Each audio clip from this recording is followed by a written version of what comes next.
इसलिए मिटा दूं जड़ कोई, यही अब मुझको जचता है।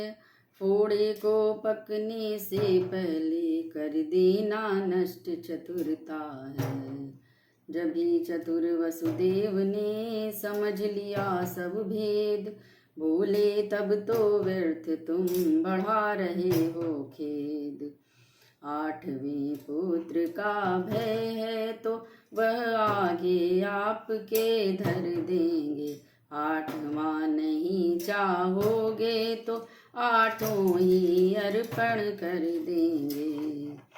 कह उठा हृदय भी अग्र संभलेंगे, सब जो सहना है। 8वें गर्भ के ही खातिर हमको भी जिंदा रहना है। असुरराज कहने लगा तब तो है स्वीकार, किंतु भोगना पड़ेगा तब तक कारागार।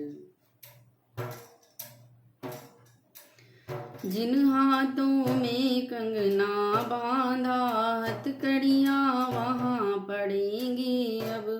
जो पाँव रंगे हैं मेहंदी से, बेड़ियाँ उन्हें जकड़ेंगी अब।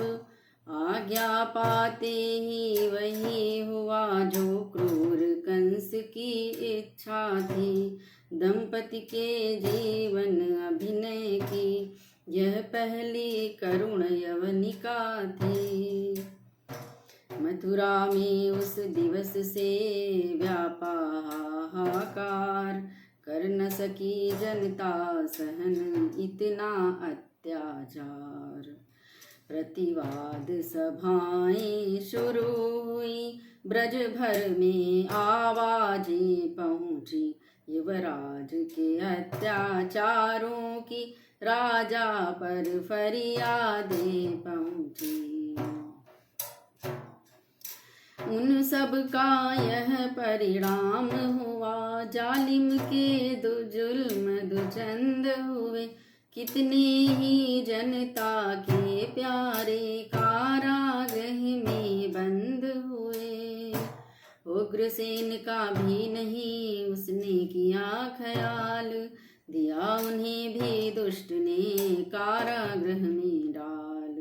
राजमुकुट सिर धार कर खुद ही बना नरेश, जग में घोषित कर दिया कंस हुए मथुरेश।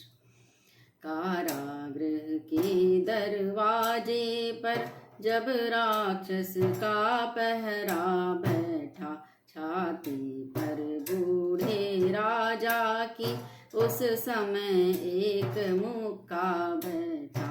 सोचा क्या मैंने इस दिन को, बेटे पर लाड़ लड़ाया था। मकड़ी ने अपने फंसने को क्या यह जाला फैलाया था।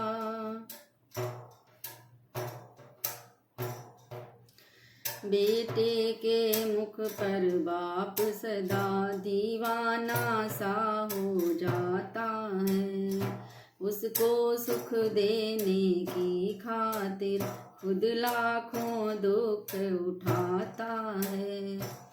पर बेटा वही बड़ा होकर बर्ताव ये कैसा करता है। इसका प्रमाण दुनिया देखे इन हथकड़ियों में रहता है। धिक्कार राज्य से जीवन पर जो ज्ञान ध्यान सब खोता है। अपने ही बेटे के हाथों बूढ़ा नृप बंदी होता है।